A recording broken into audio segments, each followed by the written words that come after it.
الله الرحمن الرحيم. الحمد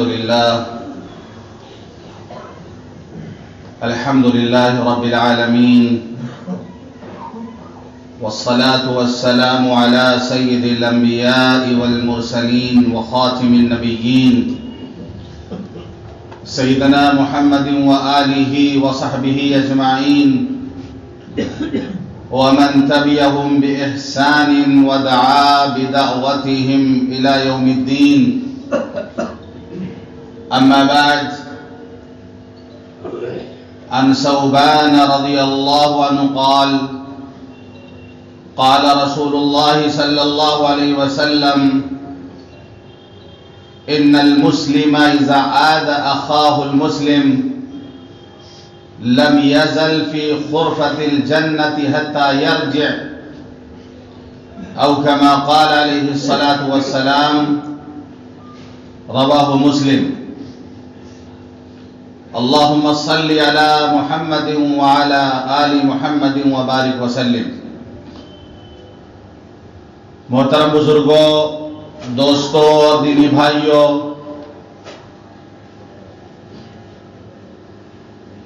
مریض کی عیادت کرنا، اس کی مزاج پرسی کرنا، یہ حقوق اسلام میں سے ہے.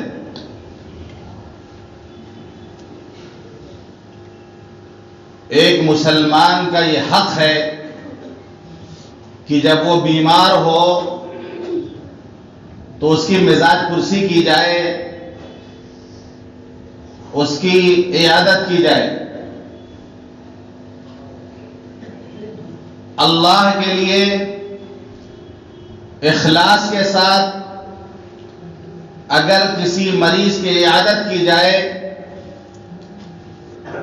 تو اس کا بہت بڑا اجر بھی ہے، دخول جنت کا ذریعہ بھی ہے، اور جناب محمد رسول اللہ صلی اللہ علیہ وسلم کی سنت بھی ہے. ہم لوگ بھی عیادت کے لیے جاتے ہیں. کوئی رشتہ دار بیمار ہوتا ہے، دوست احباب کوئی بیمار ہوتے ہیں، ہم لوگ بھی عیادت کرتے ہیں. لیکن کبھی نیت ہوتی ہے نہیں جائیں گے تو ہمارے رشتہ دار برا مان جائیں گے، نہیں دیکھنے جائیں گے تو لوگ کیا کہیں گے،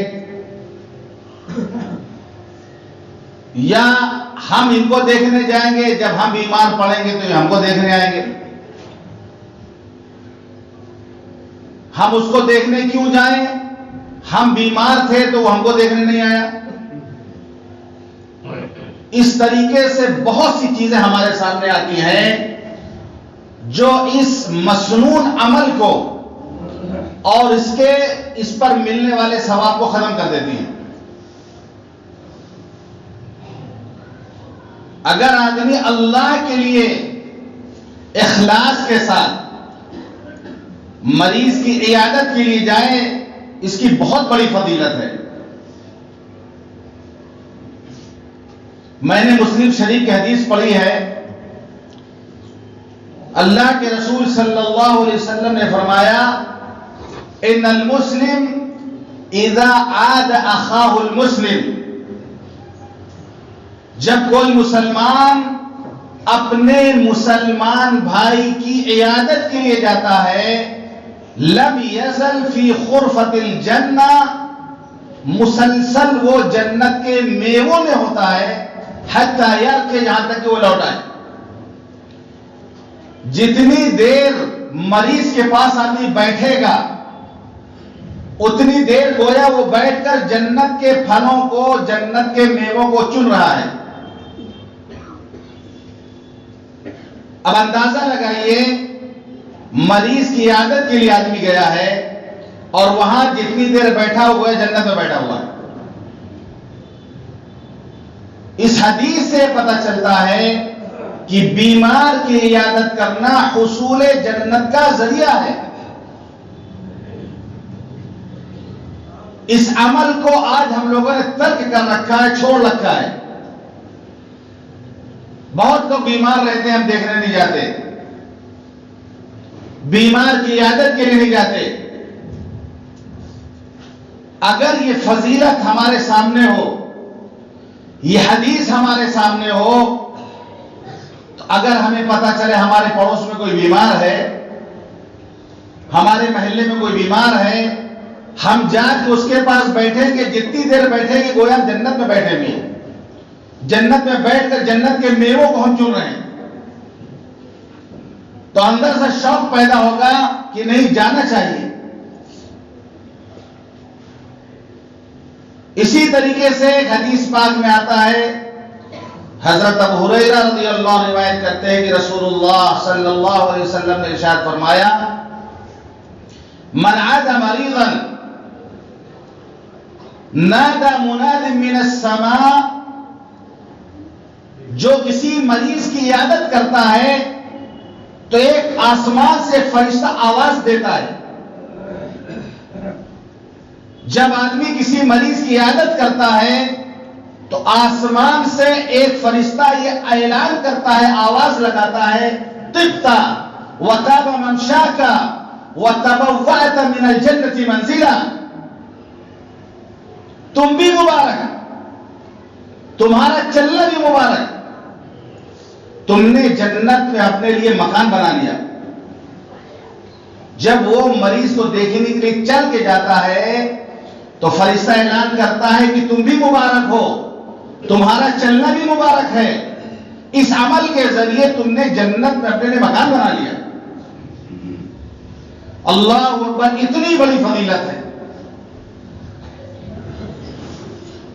اب اگر یہ فضیلت سامنے ہوگی تو کوئی یہ کہے گا کہ وہ ہم کو دیکھنے نہیں آیا، وہ جنت میں نہیں آیا، جنت کے میوے کو اس نے نہیں چنا، فرشتے نے اس کو مبارکباد نہیں دی، اور جنت میں اس نے اپنا مکان نہیں بنایا، ہم کیوں بنائیں، ہم کیوں کریں؟ تو یہاں پر پھر برابری نہیں کرے گا آدمی، ثواب حاصل کرنے کے لیے سبقت کرے گا، مقابلہ نہیں کرے گا۔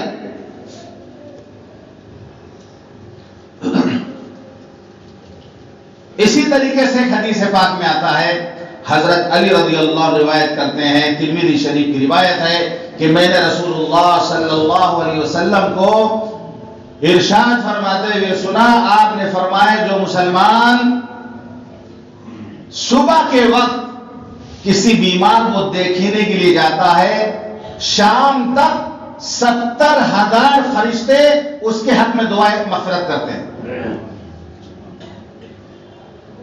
اور کوئی شخص شام کے وقت کسی مریض کو دیکھنے جاتا ہے، صبح تک 70,000 فرشتے اس کے لیے دعائیں مغفرت کرتے ہیں۔ مریض کو دیکھنے جا رہا، 70,000 فرشتوں کو ڈیوٹی میں لگا کے جا رہا، صبح مریض کو دیکھنے جا رہا، 70,000 فرشتوں کو ڈیوٹی میں لگا دیا، شام تک وہ ڈیوٹی میں لگے ہوئے ہیں، مغفرت کی دعا کر رہے ہیں۔ 70,000 فرشتے کس بات پر؟ مریض کو دیکھنے کے لیے جا رہا۔ اتنی بڑی بڑی فضیلت ہے عیادت کی، جس کو ہم لوگوں نے معمولی سمجھ رکھا ہے اور معمولی سمجھ کر چھوڑ رکھا ہے۔ کسی کے چلے جانے سے مریض کو تسلی ہوتی ہے، وہ اپنے آپ کو بے سہارا محسوس نہیں کرتا۔ بہت سے رشتے دار ہیں، لڑائی جھگڑا رہتا ہے آپس میں، نہیں دیکھنے جاتے ہیں، بھائی بھائی کو دیکھنے نہیں جاتا، رشتے دار کو دیکھنے نہیں جاتا، جبکہ بیماری کے عالم ایسا ہوتا ہے کہ اس میں دل نرم ہوتا ہے، بیماری کے عالم میں دل نرم ہوتا ہے۔ اس وقت اگر لڑائی بھی ہوگی آپ جائیں گے تو بڑا خوش ہوگا، آپ اندازہ نہیں لگا سکتے کہ سامنے والا مریض کتنا خوش ہوگا آپ کے چلے جانے سے، وہ ساری رنجشیں ختم کر دے گا، ساری دشمنی ختم کر دے گا، کیونکہ بستر پر جو ہوتا ہے مریض اس کا دل نرم ہو چکا ہوتا ہے، اس سے کوئی بات کی جائے تو اس بات کو قبول کرتا ہے۔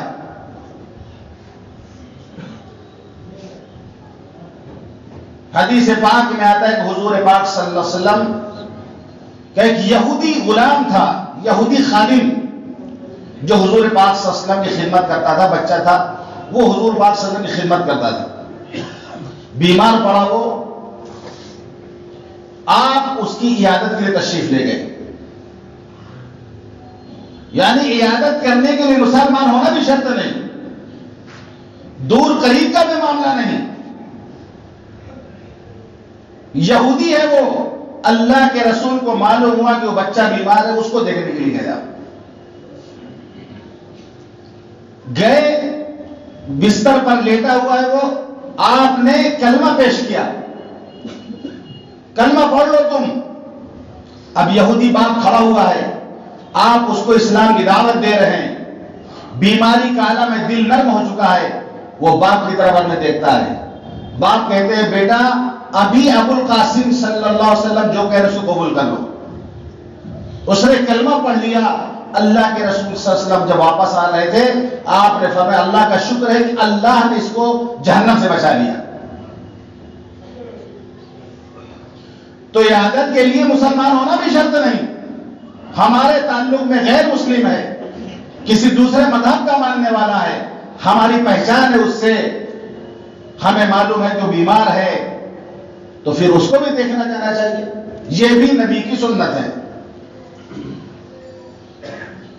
تو اللہ کے رسول صلی اللہ علیہ وسلم صحابہ کرام جب بیمار ہوتے تھے تو ان کی عیادت کے لیے تشریف لے جاتے تھے. بہت سارے واقعات ہیں کہ آپ تشریف لے گئے عیادت کے لیے، دور جانا پڑا تو دور آپ گئے، پیدل چل کر کے آپ گئے. ایک صحابی حضرت طلحہ بن برا رضی اللہ عنہ، وہ مسجد قباء جہاں پر ہے وہاں کہیں رہا کرتے تھے. وہ بیمار ہوئے، اللہ کے رسول صلی اللہ علیہ وسلم سے بڑی محبت کرتے تھے. بہت کم عمر میں انہوں نے اسلام قبول کر لیا تھا. جب آپ مدینے گئے تھے تو حضرت طلحہ بن برا رضی اللہ عنہ کی عمر بہت کم تھی، بچے تھے. یہ جب وہ حضور صلی اللہ علیہ وسلم لپٹ جایا کرتے تھے، اگر آپ کو بوسہ دیتے، آپ کو چومتے، آپ سے لپٹ جایا کرتے، بے پناہ محبت کرتے تھے اپنے نبی سے. ایک دن اللہ کے رسول نے فرمایا میں جو کہوں گا کرو گے؟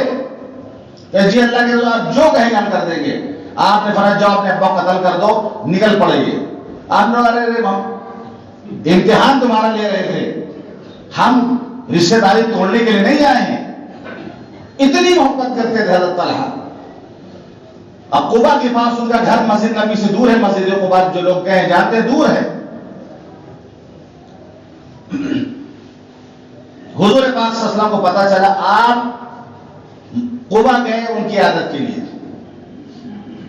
مسجد قباء کے پاس ایک چھوٹی سی مسجد ہے، سڑک کے کنارے، چھت وت اس میں نہیں ہے، بس ایسی دیوار جو ہے اٹھی ہوئی ہے، ایک چھوٹا سا محراب، پرانی مسجد ہے، اس کو کہتے ہیں مسجد بنی انیف. اس موقع پر حضور پاک صلی اللہ علیہ وسلم نے وہاں پر نماز ادا کی تھی، تو وہ مسجد چھوٹی بنا دی گئی ہوگی. ابھی بھی وہ مسجد ہے بغیر چھت کی. ہم نے دیکھا کوئی نہیں تھا اس میں، ایک ہری پگڑی والے کو دیکھا وہ لپٹا ہوئے پورا دیوار تھے. مسجد کی دیوار دونوں ہاتھ سے لپٹا ہوا ہے، تو الگ ہے، تھوڑی دور پر ہے مسجد قباء سے. اسی موقع پر حضور پاک صلی اللہ علیہ وسلم نے وہاں پہ نماز ادا کی تھی، تو وہاں مسجد بنا دی گئی جس کا نام مسجد انیف. بہرحال اللہ کے رسول تشریف لے گئے حضرت طلحہ بن برا رضی اللہ عنہ کے پاس. تو بے ہوش تھے، وہ زیادہ طبیعت خراب تھی، بے ہوش تھے وہ. ان کا وقت آخر آ چکا تھا گویا.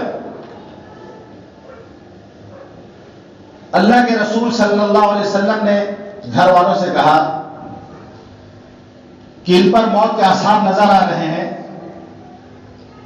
انتقال ہو جائے تو ہم کو خبر کرنا.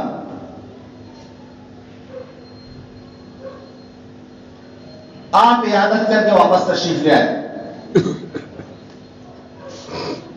اس موقع پر آپ نے بھی فرمایا تھا جنازے میں جلدی کرنا، میت کو زیادہ دیر مت روکنا، جلدی دفن کرنا. آپ واپس تشریف لائے، رات میں ہوش آیا، حضرت طلحہ کو رات میں ہوش آیا، معلوم ہوا کہ حضور پاک صلی اللہ علیہ وسلم تشریف آئے تھے عیادت کے لیے، اور یہ کہہ کہ آپ گھر والوں کو گئے ہیں کہ ہم کو خبر کر دینا، تو حضرت طلحہ نے منع کر دیا کہ نہیں، آپ کو تکلیف مت دینا، میرا انتقال ہو جائے تب بھی آپ کو خبر مت کرنا، رات کا موقع ہے، آپ آئیں گے، یہود آباد ہے یہاں پر، کوئی تکلیف آپ کو پہنچا دیں اور کسی طرح کوئی تکلیف پہنچ جائے تو حضور پاک صلی اللہ علیہ وسلم کو مت بتانا۔ محبت دیکھیے کہ محبوب کو تکلیف نہ ہو، ادنا تکلیف نہ ہو کہ آپ رات میں معلوم ہوگا آپ وہاں سے چل کر کے آئیں کہ ہو سکتا ہے آپ کو کوئی تکلیف پہنچ جائے۔ یہاں تو لوگوں کو پتہ چل جائے کوئی حضرت آئے 90 سال کے، گر پڑے گے مسافہ کرنے کی، چاہے حضرت کی درگت کیوں نہ بن جائے، حضرت سے مسافہ کے لیے کود پڑیں گے لوگ، 90 سال کی عمر، بوڑھے، اب ہر آدمی مسافہ کرنا چاہ رہا ہے تو وہ محبت دکھا رہا، حضرت ہم آپ سے بڑی محبت کرتے ہیں، ہم مسافہ آپ سے کریں گے، اور حضرت کا معاملہ یہ ہے کہ مسافر نہ کرنے میں ان کو آرام ہے، لیکن کوئی ماننے کو تیار نہیں، ہم حضرت سے محبت کرتے ہیں، بغیر مسافہ ملائے تکلیف پہنچائے بغیر کیسے جا سکتے ہیں؟ محبت کے اصول الگ ہوتے ہیں، الٹی چال چلتے ہیں دیوانے گانیش، آنکھوں کو بند کرتے دیدار کے لیے۔ محبت کرنے والے دیدار کرنا ہو تو آنکھ نہیں کھولتے، آنکھ بند کرتے، محبوب کا دیدار ہو جاتا ہے۔ ارے حضرت کو تکلیف مسافہ کرنے میں نہیں کریں گے، مسافہ ہم محبت کرتے نہیں کریں گے، نہیں تکلیف پہنچائیں گے ان کو۔ منع کر دیا حضرت تعالیٰ نے کہ آپ کو تکلیف مت پہنچانا، مت بلانا آپ کو، میرا انتقال ہو جائے تو۔ انتقال ہو گئے رات میں، جلدی دفن کر دیا گیا ان کو۔ اللہ کے رسول نے فرمایا تھا تدفین میں تاخیر مت کرنا۔ صبح حضور پاک صلی اللہ علیہ وسلم کو دن میں معلوم ہوا کہ انتقال ہو گیا ہے ان کے محبوب صحابی کا۔ آپ تشریف لائے، ان کی قبر پر آپ گئے، ان کے حق میں آپ نے دعا کی، ایسی شاندار دعا کی آپ نے، سن کر طبیعت خوش ہو جائے گی آپ کی۔ اللہ کے رسول نے دعا کی، اللہ طلحہ سے تیری ملاقات اس حالت میں ہو کہ تو اسے دیکھ کے مسکرا رہا ہو، وہ تجھے دیکھ کے مسکرا رہا ہو۔ ایسی دعا نبی نے اپنے صحابی کو دی۔ تو اللہ کے رسول صلی اللہ علیہ وسلم عیادت کے لیے قبا تشریف لے گئے، دور گیا تو مریض کی عیادت کرنا سنت ہے، اس پر اجر ملتا ہے، اس پر ثواب ملتا ہے۔ نہیں کریں گے عیادت تو بھی سن لیجیے پھر کیا ہوگا۔ حدیث قدسی ہے، مسلم شریف کی روایت ہے، حدیث کے راوی حضرت ابو ہریرہ رضی اللہ عنہ وہ روایت کرتے ہیں کہ رسول اللہ صلی اللہ علیہ وسلم نے ارشاد فرمایا، ان اللہ تعالی یقول یوم القیامہ یا ابن آدم مرضت فلم تعدنی۔ اللہ تعالیٰ قیامت کے دن فرمائیں گے، اے آدم کے بیٹے میں بیمار تھا تو مجھے دیکھنے نہیں آیا۔ بندہ حیران ہو جائے گا، کہے گا کیف اعوذک وانت رب العالمین، اے اللہ آپ کو کیسی عادت کرتے ہیں، آپ تو رب العالمین ہیں، بیماریوں سے پاک ہیں، آپ بیماروں کو شفا آپ دینے والے ہیں، آپ کب بیمار پڑے کہ ہم آپ کو دیکھنے کے لیے آتے، آپ کی ہم کیسے عادت کرتے ہیں، آپ تو رب العالمین ہیں۔ لیکن اللہ پوچھے گا مریض تو، اے آدم کے بیٹے میں بیمار تھا تو مجھے دیکھنے کیوں نہیں آیا، تو مجھے دیکھنے نہیں آیا۔ بندہ حیرت سے کہے گا کہ اے اللہ آپ تو رب العالمین ہیں، ہم آپ کی کیسی عادت کرتے۔ اللہ فرمائے گا میرا فلاں بندہ بیمار تھا، میرا فلاں بندہ بیمار تھا، تو اس کی عیادت کے لیے جاتا تو مجھے اس کے پاس پاتا۔ اللہ اکبر، اللہ نے بندے کی بیماری کی نسبت اپنی طرف کر دی۔ اللہ ہر عیب سے پاک ہے، ہر بیماری سے پاک ہے۔ وَإِذَا مَرِضْتُ فَهُوَ يَشْفِينِ، جب ہم بیمار پڑتے تو اللہ شفا دیتا ہے.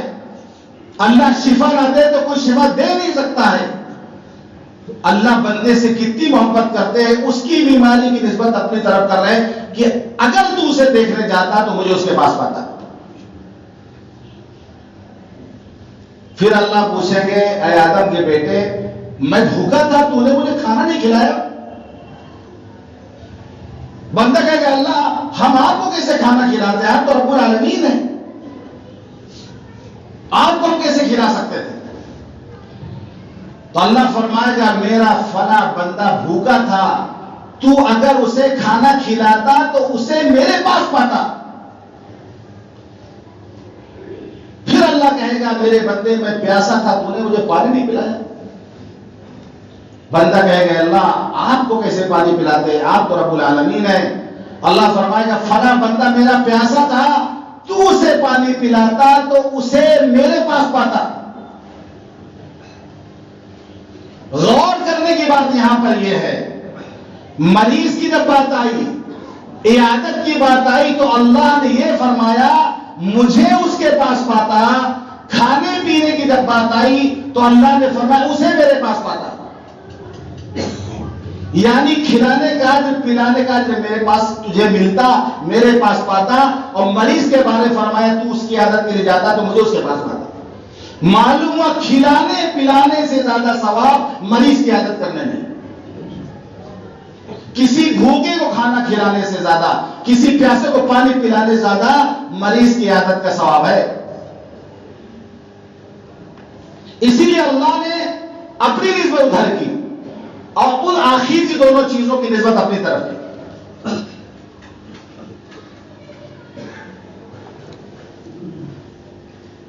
عادت کے آداب بھی ہیں,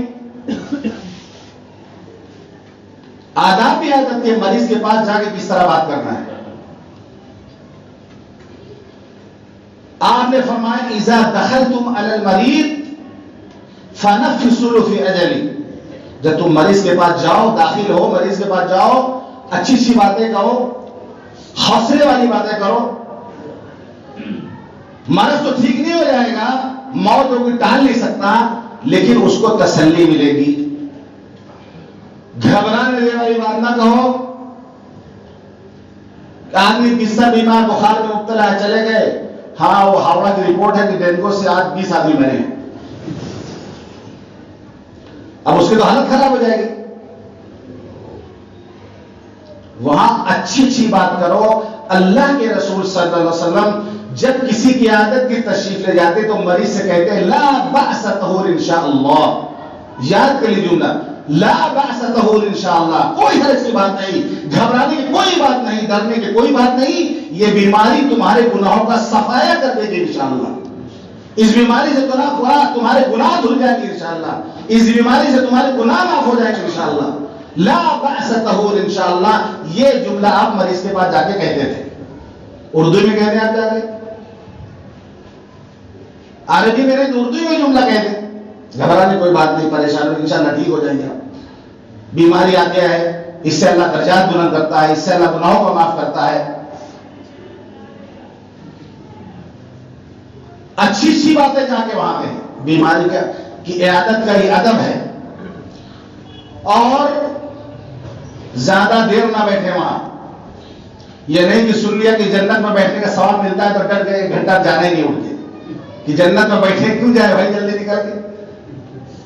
زیادہ دیر بھی وہاں نہیں بیٹھنا. آپ نے فرمایا من عاد فلیخفف, جو کسی کی عادت کے لیے جائے تو مختصر عادت کرے, مختصر عادت کرے.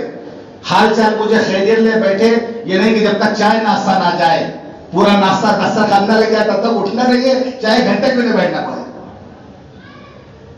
ارے آپ عادت کے لیے گئے ہیں, آپ اللہ کو راضی کرنے کے لیے گئے ہیں, ثواب کی نیت سے گئے ہیں. چائے ملے نہ ملے, ناشتہ ملے نہ ملے, کوئی حرج نہیں, یہ عادت تو ہو جائے گی.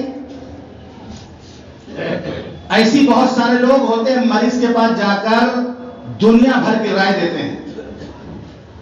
ہر آدمی اس موقع پر ڈاکٹر بن جاتا ہے. اس کو کس کو دکھانا ہے, اس کو دکھانا چاہیے تم کو. اتنی رائے دیتے ہیں مریض کو کہ اس کا سر ایسی درد ہو جائے. وہاں پر بحث و مباحثہ بھی نہیں کرنا، گھر والوں کو بلا کے بہت رائے بھی نہیں دینا، وہ اپنا کام ٹھیک ڈھنگ سے کر رہے ہیں جو ہو سکتا ہے۔ ہر آدمی ڈاکٹر بن کر کے مشورہ مفت میں دیتا ہے ایسے موقع پر۔ تو عیادت کا یہ بھی ادب ہے کہ مختصر بیٹھے وہاں پر۔ ایک محدث ہے حضرت عبداللہ ابن مبارک رحمۃ اللہ، بیمار پڑے، لوگ دیکھنے کے لیے آتے تھے، اتنے بڑے محدث تھے۔ ایک مرتبہ بادشاہ وقت اپنے دربار میں بیٹھا ہوا ہے، اپنے گھر میں، شور کی آواز آئی اچانک، پورا شہر شور سے گونج اٹھا۔ حیران ہو گئے بادشاہ، کس چیز کی آواز ہے؟ تو لوگوں سے پوچھا کہ آواز کس چیز کی آئی تھی؟ کہنے لگے عبداللہ ابن مبارک کو چھینک آئی تھی، انہوں نے الحمدللہ کہا تھا، اس کے جواب میں پورے شہر نے الحمد اللہ کہا ہے۔ بیوی نے کہا یہ حکومت ہوتی ہے، تمہاری کیا حکومت ہے؟ یہ جو دلوں پر حکومت کر رہے ہیں، چھینک آنے پر الحمدللہ کہا، پورا شہر یہ الحمدللہ کی آواز سے گونج اٹھا۔ ایسی عزت ہے عبداللہ ابن مبارک کی۔ بیمار پڑے تو کتنے لوگ دیکھنے جاتے ہوں گے؟ بھائی پورا شہر گھوم آیا۔ ایک آدمی ایسا تھا جا ہی نہیں رہا، ہو بیٹھ کے ڈٹ کر کے، بہت سے ایسے ہوتے ہیں بیٹھ جائیں گے اب جائیں گے نہیں، وہ سمجھتے ہیں کہ ہم سب سے خاص الخاص ہیں، ہم اسپیشل ہیں۔ اب وہ جا ہی نہیں رہا۔ مریض لیٹنا چاہتا ہے، بعض موقع ایسا آتا ہے، تنہائی پسند کرتا ہے، گھر والوں سے ملنا چاہتا ہے، اب یہ بندہ وہاں بیٹھ کے ہٹ ہی نہیں رہا۔ تو حضرت عبداللہ ابن مبارک رحمۃ اللہ نے فرمایا بیماری تو تھی، لوگوں نے پریشان کر رکھا ہے، عیادت کا ادب نہیں جانتے، وہ لوگوں نے زیادہ پریشان کر رکھا ہے، بیماری زیادہ لوگوں نے پریشان کر رکھا ہے۔ اس نے کہا حضرت دروازہ بند کر دے۔ کیا کہتا ہے؟ حضرت دروازہ بند کر دے، کوئی آئے گی نہیں۔ تو فرمایا ہاں لیکن باہر سے بند کرنا، فرمایا کہ دروازہ باہر سے بند کرنا۔ اس بندے نے پھر بھی نہیں سمجھا، جب کہنے کے باہر سے کنڈی لگانا تب گیا ہوگا وہ۔ بعض لوگ ایسے ہوتے ہیں کہ ان کے بیٹھنے سے مریض کو اچھا لگتا ہے، وہ مستثنا ہے، وہ الگ ہے، وہ بیٹھ سکتے ہیں۔ بے تکلف دوست ہوتے ہیں، کوئی خاص رشتہ دار ہوتا ہے، مریض کے پاس بیٹھنے سے مریض کو اچھا لگتا ہے، وہ بیٹھ سکتے ہیں، وہ بیٹھ سکتے ہیں۔ لیکن ایسا آدمی جائے جس سے تکلف ہو مریض کو، وہ لیٹنا چاہتا ہے، آپ کے ادب میں لیٹ نہیں سکتا۔ جن لوگوں سے تکلف اس کو ہو ان کو زیادہ دیر وہاں نہیں رکنا چاہیے۔ بے تکلف لوگ ہیں، بے تکلف دوست ہیں، وہ دیر تک بیٹھے کو ہے، بلکہ مریض خود ہی نہیں جانے دیتا، ارے جلد کہاں بیٹھو تھوڑا اور بات کرتے ہیں۔ مریض خود ان کو روکے گا، مریض خود بیٹھائے گا ان کو، وہ باہر سے کنڈی نہیں لگوائے گا۔ اسی طرح حدیث پاک میں آتا ہے اللہ کے رسول صلی اللہ علیہ وسلم جب کسی مریض کو دیکھنے کے لیے جاتے، اس کے سرحانے آپ جا کر یہ دعا پڑھتے تھے، اسأل اللہ العظیم رب العرش العظیم ان یشفیک۔ 7 مرتبہ آپ نے فرمایا جو اس کو پڑھ لیں کسی مریض کے پاس، اس کو ضرور شفا ملے گی، اگر موت اس کے مقدر میں نہ ہوگی تو۔ اسأل اللہ العظیم رب العرش العظیم ان یشفیک، ہم کسی مریض کو دیکھنے جائیں 7 مرتبہ اس دعا کو پڑھ لیں۔ اسی طریقے سے اللہ کے رسول صلی اللہ علیہ وسلم جب کسی مریض کو دیکھنے جاتے تھے، اس کے بدن پر ہاتھ پھیرتے اور کہتے اذهب الباس رب الناس اشفی انت الشافی لا شفاء الا شفاؤک شفاء لا یغادر سقما۔ کٹھن ہے، یاد کر کے یہ پڑھ سکتے ہیں۔ بدن میں درد ہے، ایک صحابی حضرت عثمان بن ابی العاص رضی اللہ عنہ نے بدن میں درد کی شکایت کی کسی جگہ پر، اللہ کے رسول نے فرمایا اس جگہ پر اپنا ہاتھ رکھو، 3 مرتبہ کہو بسم اللہ بسم اللہ بسم اللہ، 7 مرتبہ پڑھو اعوذ باللہ وقدرتہ من شر ما اجد واحاذر، اعوذ باللہ وقدرتہ من شر ما اجد واحاذر، 7 مرتبہ اس دعا کو پڑھو۔ حضرت عثمان کہتے ہیں میں نے ہاتھ رکھ کر 7 مرتبہ پڑھا، درد چھو، درد غائب ہو گئی، آرام مل گیا۔ نظر بچوں کو لگ جائے، حضرت حسن حسین کو اللہ کے رسول نظر اتارتے تھے، پڑھ کے دم کرتے تھے بچوں پر، اعوذ بعزت اللہ اعوذ بکلمات اللہ التامہ من کل شیطان وہامہ ومن کل عین لامہ. یہ حضرت حسن حسین رضی اللہ عنہ کو پڑھ کر کے آپ جو ہے دم کرتے تھے. اور سب سے آسان ہے معوذتین، قل اعوذ برب الفلق، قل اعوذ برب الناس، یہ سب کو یاد رہتی ہے. یہ بھی پڑھ کر مریض پر آپ دم کر سکتے ہیں. آخری بات یہ ہے کہ کسی کو دیکھنے جانے کے لیے جوس، پھل، فروٹ، مٹھائی کا لے جانا ضروری نہیں ہے. اس کے چکر میں بہت ساتھی مریض کو دیکھنے نہیں جاتے. جس کو حیثیت دیکھ ٹھیک ہے، غریب آدمی اگر کہے آدھا کلو مٹھائی لے گا تو کہے مریض کو دیکھنے جائے. جب تک پھل 2 کلو 1 کلو نہیں لے گا کہے مریض کو دیکھ. یہ سب رسم ہے، نہ فرض ہے، نہ واجب ہے، نہ سنت ہے، نہ مستحب ہے. کوئی ضروری نہیں ہے. کوئی نہ لے کے آئے تو حرج بھی نہیں ہے. برا بھی نہیں ماننا چاہیے گھر والوں کو کہ خالی ہاتھ دیکھنے کے لیے چلا جائے. یہ سب ہم نے خود سے پابندیاں کر رکھی ہیں. کوئی ضروری نہیں ہے. ان سب چکروں میں لوگ مریض کو دیکھنے نہیں جاتے اور اتنے بڑے اجر سے، اتنے بڑے ثواب سے محروم ہو جاتے ہیں. اس لیے تکلف سے باہر نکلیے، اخلاص کے ساتھ مریض کی عیادت کیجیے اور حدیث پاک میں جو اتنے سارے ثواب ہیں وہ ثواب کو حاصل کریے. اللہ تعالی ہم سب کو کہنے اور سننے کا عمل کرنے کو توفیق عطا فرمائے. وآخر دعوانا الحمد للہ رب العالمین.